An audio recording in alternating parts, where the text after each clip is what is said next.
Rien ne pourra jamais nous séparer de l'amour donné.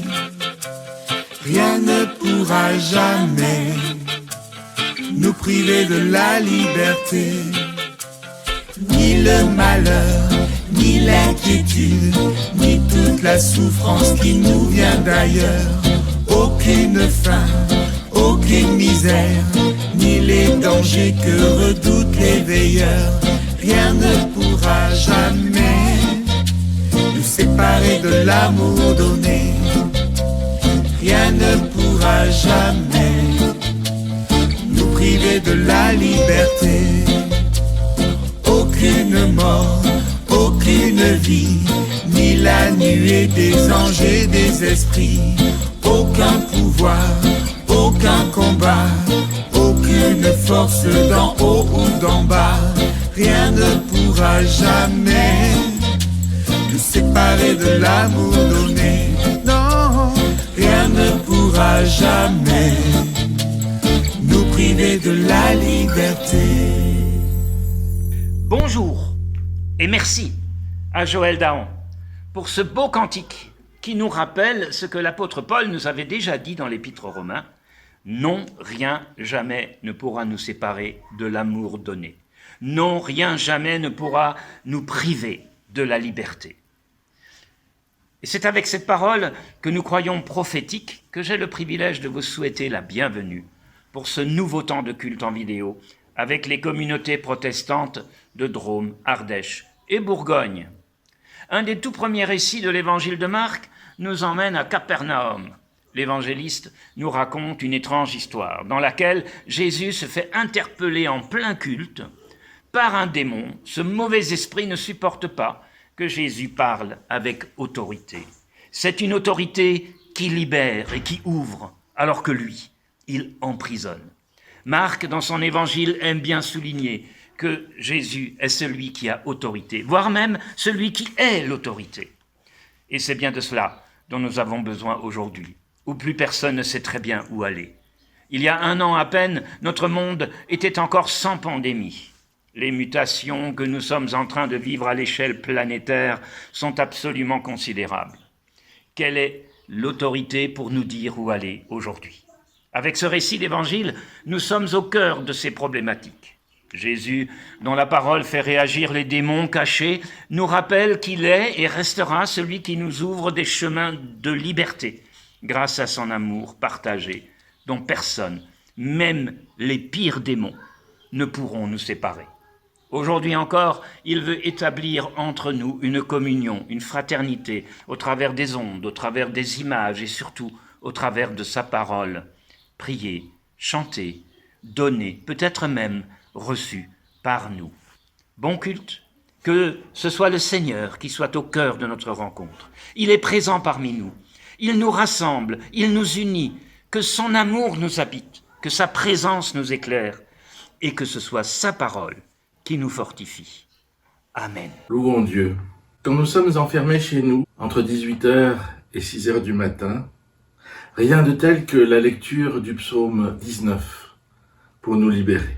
Les cieux racontent la gloire de Dieu. L'étendue céleste annonce l'œuvre de ses mains. Le jour en donne instruction au jour. La nuit en donne connaissance à la nuit. Ce n'est pas un langage, ce ne sont pas des paroles, leur voix n'est pas entendue. Leurs traces apparaissent sur toute la terre. Leurs accents vont aux extrémités du monde, où il a placé une tente pour le soleil. Et celui-ci, semblable à un époux qui sort de sa chambre, se réjouit, comme un héros, de parcourir sa route. Il s'élance d'une extrémité du ciel et achève sa course à l'autre extrémité. Rien ne se dérobe à sa chaleur, et la loi de l'Éternel est parfaite, elle restaure l'âme. Le témoignage de l'Éternel est véridique, il rend sage le simple. Prions. Oui, notre Dieu, nous avons besoin de cette image de l'époux qui se lève le matin pour parcourir l'étendue du monde d'une extrémité à l'autre. Tu nous dis qu'il est fidèle reprenant sa tâche chaque jour. Tu nous dis qu'il est joyeux et qu'il se comporte comme un héros. Tu nous dis qu'il dispense sa chaleur et qu'elle touche tout le monde. Donne-nous une espérance et une volonté pour nous lever chaque matin joyeux, prêts à dispenser notre amour sur tous ceux que nous croiserons dans la journée. Amen.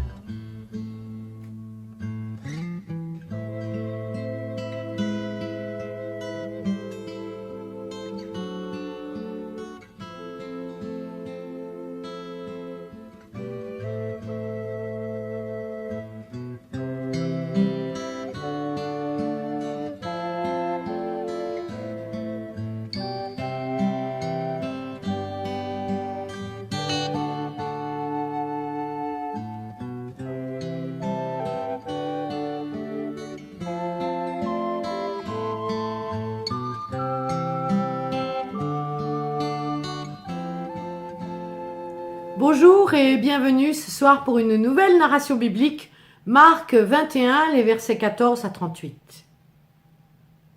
Je croyais tout savoir. Il y a quelques semaines de cela, j'étais assis sur mon muret, à l'ombre du figuier, au milieu de la campagne verdoyante. Je suis là, telle une bûche, la tête entre les mains, me demandant ce que j'ai bien pu faire à Dieu pour en être arrivé là où je suis. Je ressasse l'idée de n'être plus rien, de ne plus rien savoir, et d'avoir été rejeté par celle que j'aimais le plus au monde, mais aussi par mes amis et ceux de sa communauté. Je suis là, quand elle passe, notre amie médecin de campagne, prénommée Sophia, celle-là même qui se prétend ne savoir pas grand-chose de plus que ce que lui a appris l'université, sa pratique médicale et son expérience au fil des ans. Elle est là, bien présente, bien plantée devant moi. Ses yeux noirs me scrutent quand soudain elle me lance. « Julien, j'ai besoin de toi pour la semaine prochaine. Je pars pour un mois donner un coup de main à Médecins sans frontières au Proche-Orient. J'ai besoin de quelqu'un de solide comme toi qui m'accompagne. »« Moi, solide ?» lui dis-je en éclatant de rire. « Vous plaisantez, Sophia, j'espère, ajoutai-je sur le ton du sarcasme. Bon, je te dis, moi, que tu es un homme bien, un homme de bien.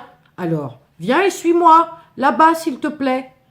Tu es las de la mécanique, de la conduite. En principe, je dis bien, en principe, tu es confiant, calme, et ce n'est pas parce que tu as une pète de cœur que tu n'as pas de valeur.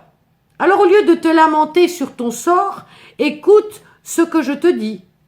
Accompagne-moi là-bas au fin fond du bush, dans le nord du Liban, dans un camp, et donne de ton temps, de ta compétence, de tes talents. Car je sais que tu en as à revendre, mais aussi de la tendresse, de l'amour s'il t'en reste, tout autant que de l'intelligence de cœur, ce que tu possèdes à revendre, lança Sophia sans prendre le temps de respirer.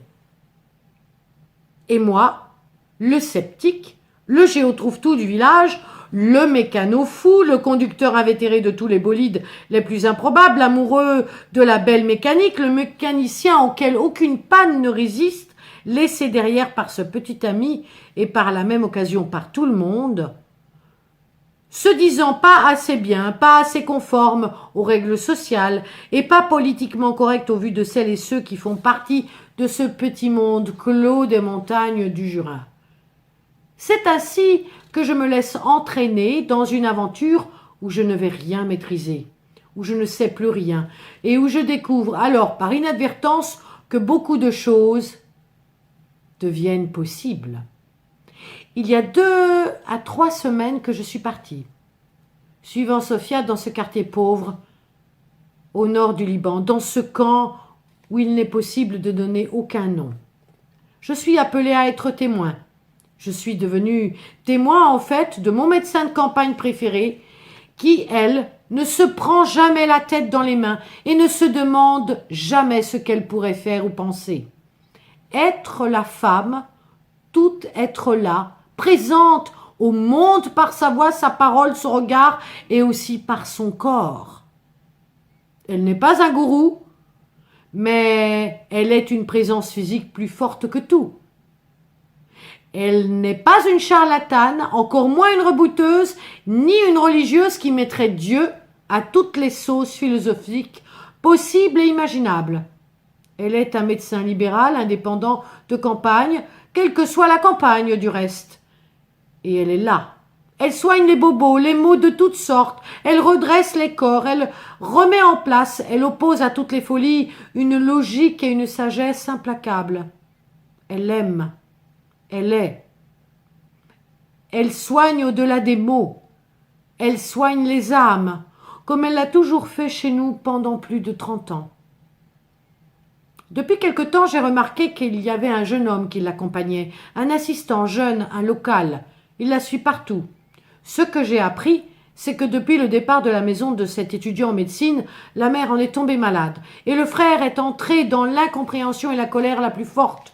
Étienne ne respecte pas les codes familiaux, ni la loi de la Bible, ne tient pas son rôle d'aîné dans la famille et dans la société. Il n'en fait, dit-on, qu'à sa tête, et son petit frère Elias ne comprend pas. Il est un traître au nom de tout le monde et va devoir le dénoncer devant toute la communauté dimanche prochain, dans le camp. Je n'ai jamais fréquenté aucune église, on me dit athée et agnostique. Sophia, elle, si. Elle est protestante, habituée à voyager entre l'ouverture d'esprit et le monde clos et vieillissant qui est le sien. Mais elle comprend, elle est bienveillante, indulgente. Ici, cela promet d'être différent. Elle n'est pas du pays et s'est arrogée d'inviter un local à laisser de côté sa mission originale, mais pour une autre qui lui semble plus attrayante, celle du pardon. Aussi, comme toute attente, elle est invitée à l'un des rassemblements dans le camp où nous travaillons dimanche prochain. Là, ce matin-là, à 10h du matin, il y a un monde fou pour la messe. Je suis frappée de croiser autant de regards à la fois reconnaissants de la présence des médecins et en colère. Et nous sommes assis, nous, dans les premiers rangs avec les personnalités importantes locales. Quand soudain, sorti d'on ne sait où, un homme s'avance et se met à gesticuler dans tous les sens et à vociférer. Puis, en se tournant vers Sophia, il se met à l'insulter, la traiter de tous les noms d'oiseaux et lui demande « Que viens-tu faire ici ? Pourquoi viens-tu nous déranger ? Soigne-toi toi-même ou soigne les tiens là-bas en France. Laisse-nous mourir en paix ici, car moi je sais qui tu es. Tu es ce que notre Dieu qui t'envoie pour nous aider avec les autres. Je sais ta bonté de cœur, je sais tout cela et plus encore. Nous ne voulons pas ta science ni ton savoir. Laisse-nous crever en paix. Car sais-tu qu'à cause de toi, ma mère se meurt ? Tu nous as embarqués, mon frère, et nous avons perdu notre ressource principale. Voilà, madame, c'est dit. J'ajoute que tu vas rentrer très bientôt chez toi, à coups de pied au derrière et te taire pour toujours, nous laisser en paix. Meurs, meurs, c'est ce que je te demande. Meurs, disparais sous terre à jamais. À ce moment-là, 4 hommes s'avancent, le saisissent et l'obligent à s'asseoir et à se calmer. Sophia, calme, se lève, s'approche d'Elias. Elle le regarde, le scrute, s'assoit en face de lui, ne dit rien. Après un long moment de silence et d'observation mutuelle, elle dit « Toi, Elias, l'autre, dis-moi ce que tu fais là et ce que tu veux. » Je sais tout, je veux tout, et je ne veux pas me quitter. Je veux rester là, vivre, habiter ce corps pour toujours, parce que j'y suis bien. Mais je sais que toi, tu me veux du bien, et que tu me veux libre et heureux, lance Elias d'une voix rauque. Et ça, je ne peux pas le supporter. Sophia se rapproche plus près d'Elias, le regarde encore plus profondément et lui dit « Cesse de te faire du mal, mon enfant. Cesse de te faire souffrir et de te torturer. Tais-toi et sors d'ici. L'autre Elias !» Puis elle lui prend les mains et avant qu'il ne s'effondre sur lui-même, elle le serre très fort, comme une mère le ferait avec son enfant pour le ramener à lui. Au bout de quelques instants, lorsqu'elle se relève, je m'aperçois qu'Elias est allongé sur le sol, calme. Il nous regarde, il la regarde et lui dit « Merci ». Avant de franchir, quelques minutes plus tard, la porte de la grande tente blanche qui sert d'église, elle se retourne, le sourire aux lèvres, mais debout, au loin, dans son bon sens. Elias s'est levé. Il lève la main, la salue et lui sourit. Il est libre, guéri. Et moi, mes yeux n'en reviennent pas. Subitement, je m'approche de Sophia. Nous marchons vers le dispensaire du camp maintenant. Je l'attrape par le bras et lui dis « Qu'avez-vous fait, Sophia ?» Moi, rien, je n'ai rien fait, me dit Sophia. Ce que je fais toujours, je regarde, j'entends, je comprends au-delà de tout savoir scientifique. J'aime assez pour que l'autre puisse retrouver un peu ses esprits. Tu sais, maintenant il est libre de sa jalousie, il est de retour à lui-même, il est lui-même. Il a retrouvé sa raison et ce qu'il prétend être par-dessus tout. Ce qu'il pensait savoir, au point d'y laisser sa raison, a disparu. Il est simplement Elias. Il est libre de toute cette puissance qui le rongeait à petit feu, me dit Sophia en me regardant tranquillement. Viens. Viens, toi. Viens, Julien, c'est l'heure de prendre un peu de bon temps. Veux-tu venir boire un verre chez moi ? Me demande Sophia en souriant. Oui, Sophia. Je vous rejoins tout de suite. Je vais essayer de trouver une bonne bouteille de quelque chose, si c'est possible. Combien sommes-nous ce soir ? Demandai-je curieux. Oh, nous serons 4, 5 avec toi. 2 bouteilles pour fêter cet événement, la guérison et notre place ici parmi ces hommes et ces femmes. Mais Étienne, tu le sais, le travail ne fait que commencer. Tu le sais qu'après le corps, c'est l'âme qu'il va falloir soigner. Puis ensuite, il faudra les accompagner pour qu'ils entrent en confiance. Et enfin, en résilience. Comme moi, demandai-je. Comme nous tous. Parce qu'un jour ou l'autre, quand quelqu'un ne sait plus du tout faire face, quand quelqu'un nous tient tête, alors on se retrouve. Comme nous tous, nous avons tous quelque chose à guérir, quelque chose à dépasser, quelque chose contre quoi nous luttons. À tout à l'heure, Étienne. J'en ai assez dit pour ce jour et je crois assez fait. Je suis fatiguée. Merci de m'avoir accompagnée jusque-là. Droite, très fine, ses cheveux bruns.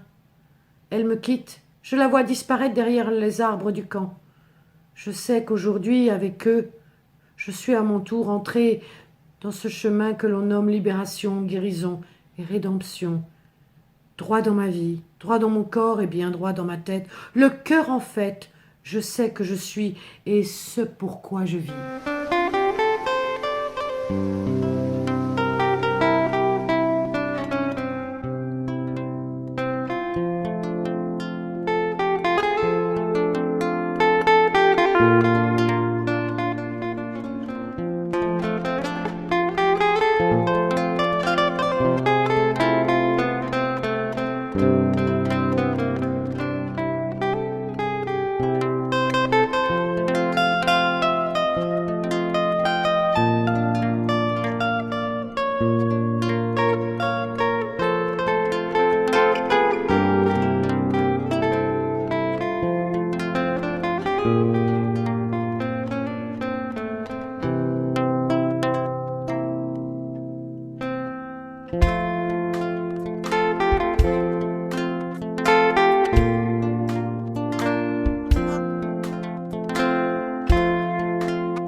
Les démons, les mauvais esprits, les diabolos de toutes sortes. Oui, la Bible en parle, de bien de manières. Oui, de tout temps, des hommes, des femmes en ont rencontré sous des formes variées. Il existe de longues études sur le sujet et nous n'avons pas fini d'essayer de comprendre de quoi il s'agit exactement. Les exégètes modernes considèrent ces manifestations, guérisons de l'Évangile, comme des formes de maladies mentales, plus ou moins bien définies. Et ils n'ont pas tort. Mais cela n'enlève rien à la signification spirituelle que peuvent englober ces récits évangéliques. Nous avons tous entendu parler des démons. On en a rencontré quelques-uns dans notre ministère, et suivant l'intérêt qu'on peut leur porter, ils prennent plus ou moins de place, et des visages parfois surprenants. En réalité, j'ai rencontré des manifestations étranges que certains appelleraient démons ou forces du mal. Et si vous me demandez si j'y crois, je vous dirais que je crois en Dieu, que je crois en Jésus-Christ, mais pas aux démons, même si je crois que les forces du mal sont évidemment une réalité.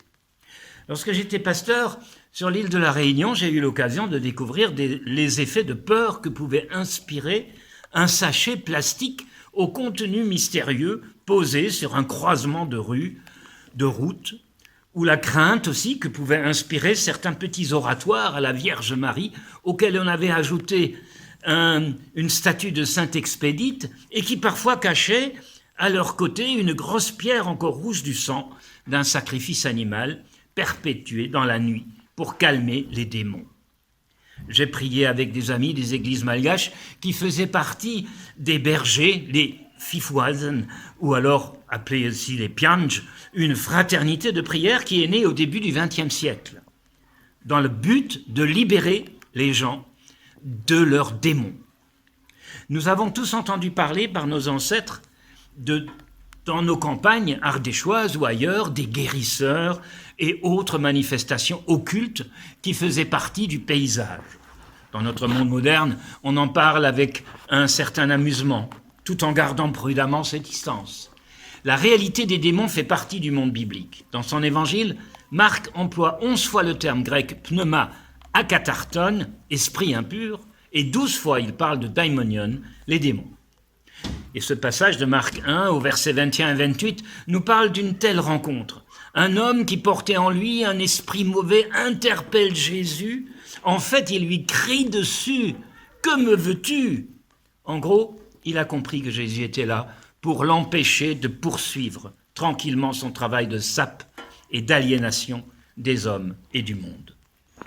Oui, nous savons depuis toujours que les forces du mal sont en action dans ce monde.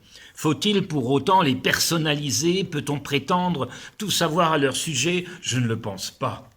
Mais au plus tard, depuis 1945, après les découvertes des abominations perpétrées par l'idéologie nazie, nos églises ont redécouvert les pouvoirs démoniaques qui agissent dans ce monde.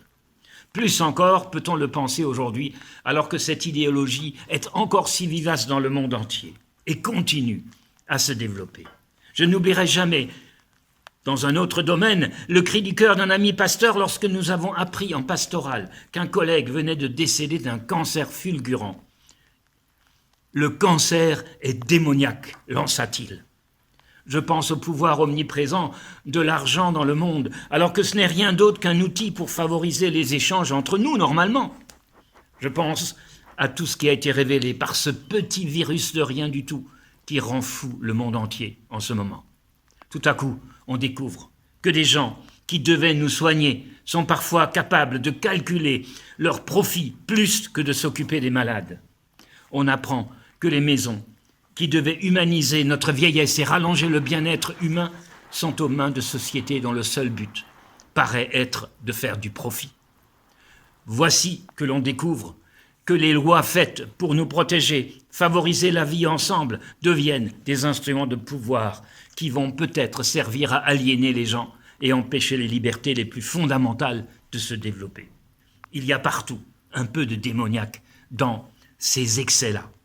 Partout, à tous les niveaux de notre société, voire même dans nos églises, des forces du mal se cachent et se développent, si nous ne nous adressons pas à la bonne adresse pour nous prémunir contre eux. Jésus a juste chassé cet esprit. Il ne lui a pas donné plus d'importance. Pour lutter, pas de magie, pas de trucs superstitieux. Non, pour lutter, il n'y a qu'un chemin. Mes collègues en parleront un peu plus tout à l'heure. Comme Jésus, nous pouvons nous ouvrir à un autre esprit, celui de son amour, de sa compassion, qui garde bien en vue l'objectif principal, qu'il ne faut jamais perdre de vue, qui reste l'humanité, les hommes, les femmes, les enfants, la vie humaine, notre monde, les créatures et les créations que Dieu nous donne. Voilà ce qui est sacré pour le Dieu de la Bible.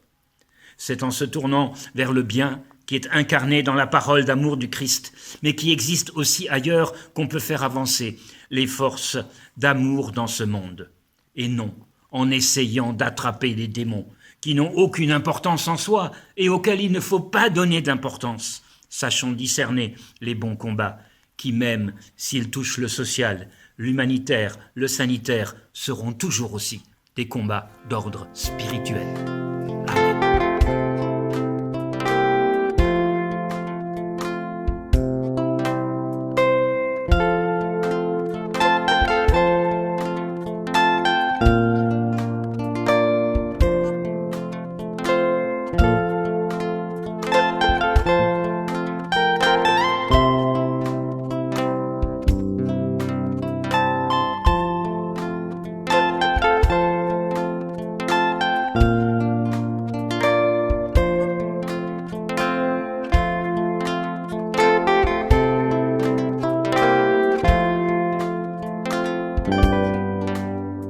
Une fois n'est pas coutume, je vous propose une nouvelle lecture de notre texte en faisant un changement notable en supprimant les paroles, comme pour un film muet.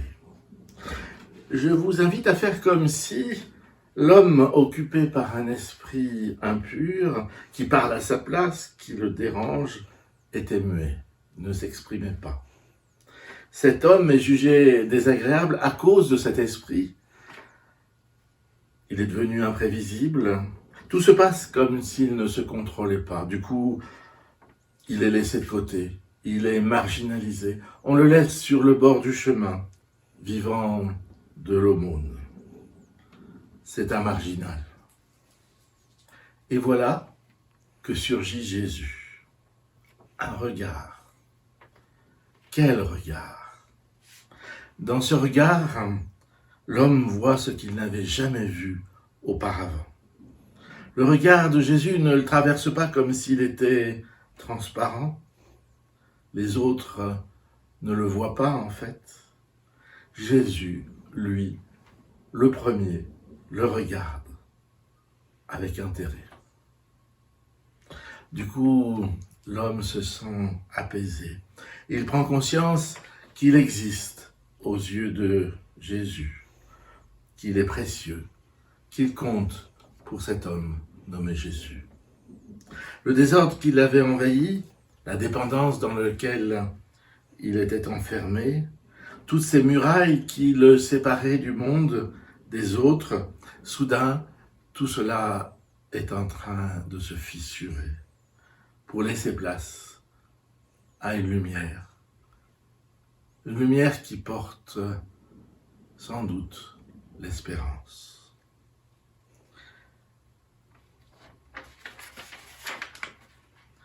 Cette espérance, cette lumière, lui permettait de voir au-delà de l'obstacle et de l'exclusion. Aujourd'hui, on sait que les récits de résilience que font les marginaux qui ont vécu l'exclusion et la marginalité montrent que pour sortir du trou, pour sortir de la grande pauvreté, il leur faut un regard bienveillant. Et ce récit de guérison nous parle de nous. Nous, comme nous sommes enfermés dans nos systèmes de valeurs, nos idolâtries, et puis disons nos démons. Un autre convenu parle à notre place. Vous connaissez cet échange de paroles où l'homme et la femme sont bien campés dans leur rôle. Tu viens dîner, chérie? La table est mise et les enfants sont prêts. Non, je n'ai pas le temps. J'ai encore du travail à faire pour ce soir.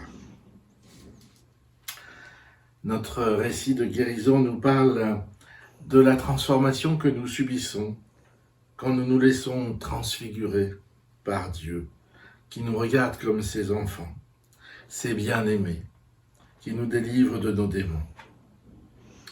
Aujourd'hui, avec le Covid, nous ne savons plus grand-chose de nous-mêmes. Nous ne savons plus si nous sommes un risque pour les autres ou si au contraire les autres sont un risque pour nous. Nous avons besoin d'experts pour trancher ces questions. Et parmi ces experts se glissent des démons. Nous sommes loin du journalisme qui prépare une question, expose des arguments et laisse à ses lecteurs ou ses auditeurs le soin de décider. Les experts qui aujourd'hui prennent le visage de différents médecins plus ou moins spécialisés, d'un domaine plus ou moins pointu ou d'une pratique. Le visage d'hommes et de femmes politiques avec des avis tranchés selon qu'ils sont dans l'opposition ou dans la majorité, du côté du gouvernement, mais aussi tout un chacun à l'occasion d'un micro-trottoir. Nous sommes appelés à donner notre avis, comme des experts. Quand je vais dans la montagne en Haute-Loire, il y a un médecin dans le village. C'est un expert. Il écoute, il soigne tout. Les bobos, les maladies, Il recoue les blessures, il assure la médecine de ville comme les petites urgences de la ville, tout cela dans le village. En fait, il assure dans le temps la santé des gens. Il a un visage, un nom, je le croise dans le village. Tout le contraire des experts à la télé. Lui, il assure une permanence. Il demeure dans la persévérance, nous dirait l'apôtre Paul. Tout le contraire des donneurs de leçons. Il redresse, car de toute façon, il sera là, en face de vous, avec son regard bienveillant qui relève, comme le Christ.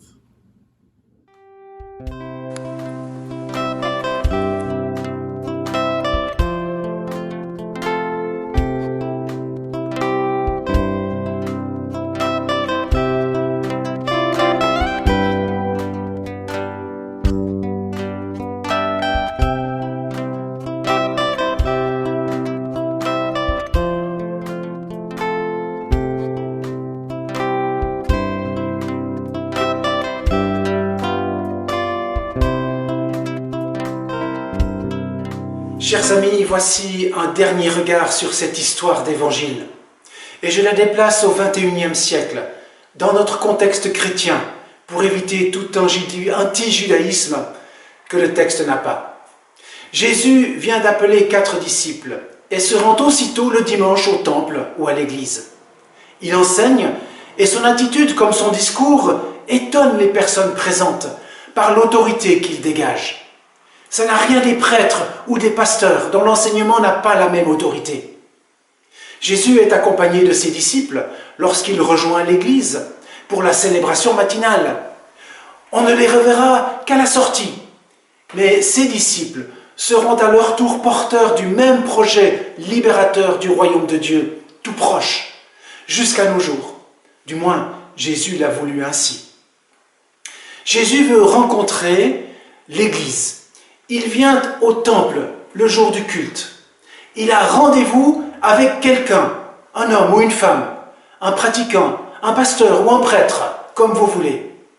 Quelqu'un qui sait réagir quand il le faut et qui le fait bien. Son état d'esprit est affûté, piquant. Certains apprécient, d'autres s'en méfient. Mais il est là. Ce quelqu'un est pris dans un état d'esprit toxique. Il comprend très vite que le message et la présence de Jésus sont hyper dangereux pour son équilibre de vie. Jésus détruit la stabilité de l'Église. Jésus déplace la gravité de la morale. Jésus dit que le temps est venu d'ouvrir la porte au royaume de Dieu. Et cette porte ouverte amène une bourrasque qui fait éclater les chaînes les plus solides.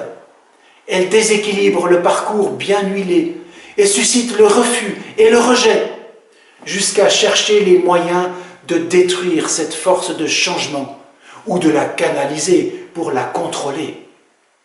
Mais la porte qu'ouvre Jésus assure dans le même temps un souffle, une bouffée de senteur chaleureuse et réconfortante qui donne enfin du sens et de l'espérance à la vie.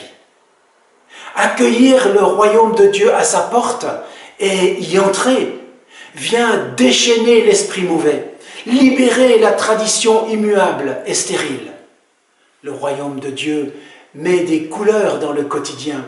Il met du relief sur tout négatif. Il détourne le regard mauvais. Il assèche les paroles stupides sur les autres, quels qu'ils soient. Le royaume de Dieu autorise la vie. Il autorise des relations de confiance. Il autorise un chemin de découverte d'une bonne nouvelle apaisante et heureuse. Jésus parle avec une autorité calme et confiante, afin de libérer des contraintes du religieusement correct, du politiquement correct, du socialement correct. Il met à distance le correct et la vie, autorisant ainsi le règne du service auprès du plus petit dans ce monde. Le temps est proche de chacun pour accueillir le royaume de Dieu et l'autorité libératrice de Jésus. Sa parole nous sépare de nos esprits toxiques et malfaisants. Sa parole nous entraîne dans la confiance retrouvée et libérée. Que sa renommée nous attire à lui encore une fois, car il nous libère de nos chaînes.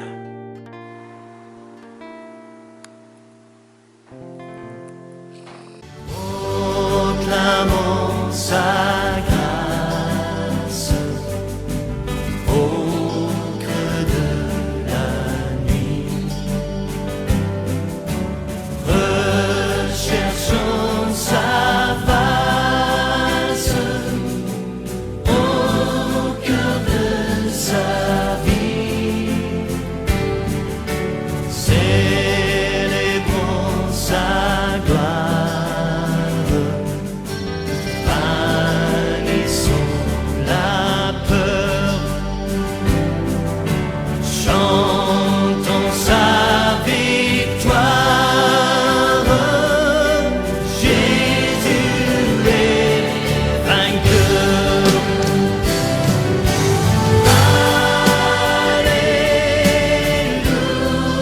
Alléluia. Que ton règne vienne.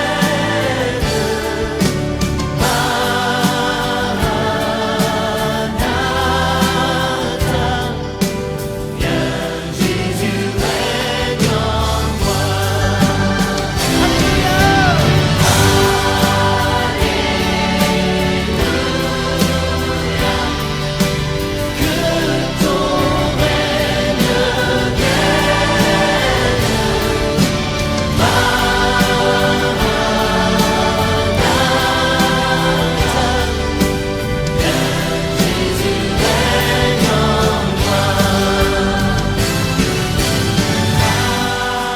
Alléluia. Que ton règne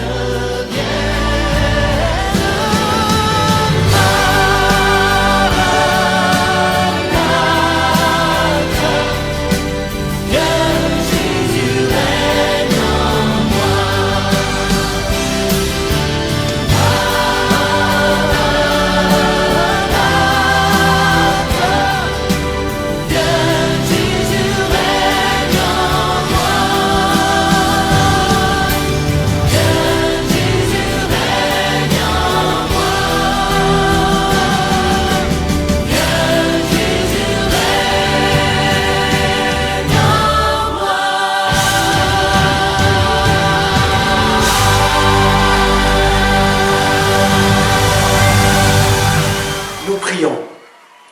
Seigneur, dépose en nous chaque jour la graine de l'espérance qui nous fait discerner dans les événements les signes du monde à venir. Seigneur, dépose en nous chaque jour la graine de l'amour qui nous fait travailler avec persévérance pour que ta joie soit distribuée sans compter. Dépose en nous chaque jour la graine de la foi qui fait reculer les peurs et les ténèbres, qui illumine et éclaire notre vie. Merci pour ces graines petites et fragiles. Et quand survient la tempête, donne-nous de les garder vivantes en nous et de résister avec elles pour qu'un jour elles portent du fruit. Car les tempêtes sont nombreuses, Seigneur, et nous sommes tous plus ou moins touchés. Nous pensons à tous ceux et à toutes celles qui ne trouvent pas leur place dans ce monde ou dans l'Église, parce qu'ils se considèrent sans valeur, parce qu'ils ont été humiliés, parce que personne ne leur a jamais rien demandé. Nous pensons à tous ceux qui n'osent pas dire oui parce qu'ils trouvent en eux trop d'obstacles, parce qu'ils n'osent pas croire que l'on a besoin d'eux, parce qu'ils ne peuvent imaginer changer leur histoire. Nous pensons à tous ceux que l'âge ou les infirmités empêchent de tenir leur place et qui se croient peut-être inutiles. Nous pensons à tous ceux dont nous avons ignoré les richesses ou que nous avons humiliés, à tous ceux que nous avons enfermés dans une cage religieuse ou autre, à tous ceux dont les idées ou leur état d'esprit dérangeaient les habitudes. Seigneur, aide-les à accepter la confiance que tu places en eux, à laisser ton amour les sortir de leur cage, aussi dorée soit-elle. et à trouver un chemin libérateur avec toi. Et cela vaut aussi pour nous, Seigneur. Apprends-nous à leur donner toute la place que tu leur as préparée. Au nom de Jésus, ton Fils, notre libérateur. Amen. Chers amis, frères et sœurs, allez et autorisez-vous une rencontre avec Jésus-Christ. Sa parole est toujours libératrice et apaisante, et la joie vous sera donnée chaque jour. Dieu a voulu des enfants libérés. Qu'il en soit ainsi. Chantons et louons avec ce beau chant du groupe Exo. Tu as voulu des enfants unis, qu'il en soit ainsi. Un jardin de paix pour ta famille, qu'il en soit ainsi. Et nous voilà tous ensemble, prêts à faire ta volonté. S'il est vrai qu'on te ressemble, donne-nous ta sainteté.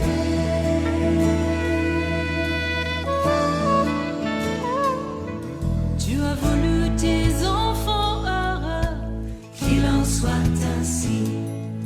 Un amour sincère au fond des yeux, qu'il en soit ainsi. Nous ne sommes pas capables, donne-nous de nous aimer, que nos vies soient acceptables, selon tes desseins parfaits.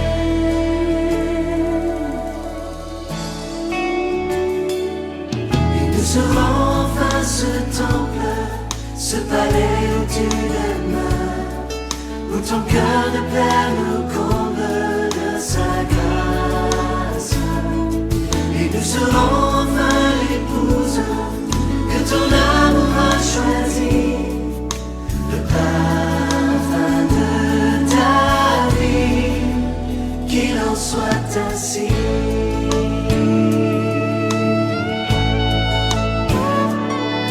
Tu as voulu ton trône établi, qu'il en soit ainsi, et ton règne sur tout le pays, qu'il en soit ainsi.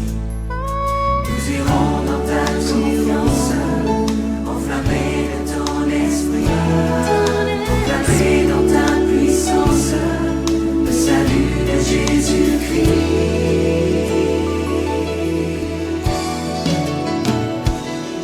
Et nous serons enfin ce temple, ce palais où tu demeures, où ton cœur de Père nous comble de sa grâce. Et nous serons enfin l'épouse que ton amour a choisi, le parfum de ta vie, qu'il en soit ainsi. Qu'il en soit ainsi.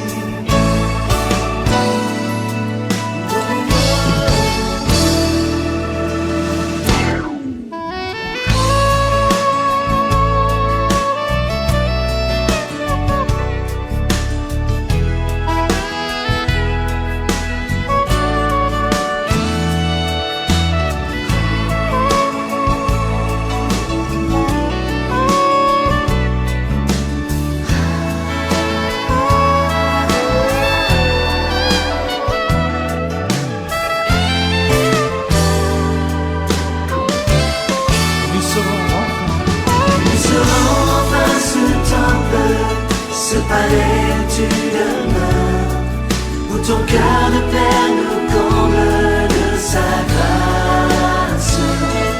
Et nous serons enfin l'épouse que ton amour a choisi, le parfum de ta vie, le parfum de ta vie, le parfum de ta vie, qu'il en soit ainsi.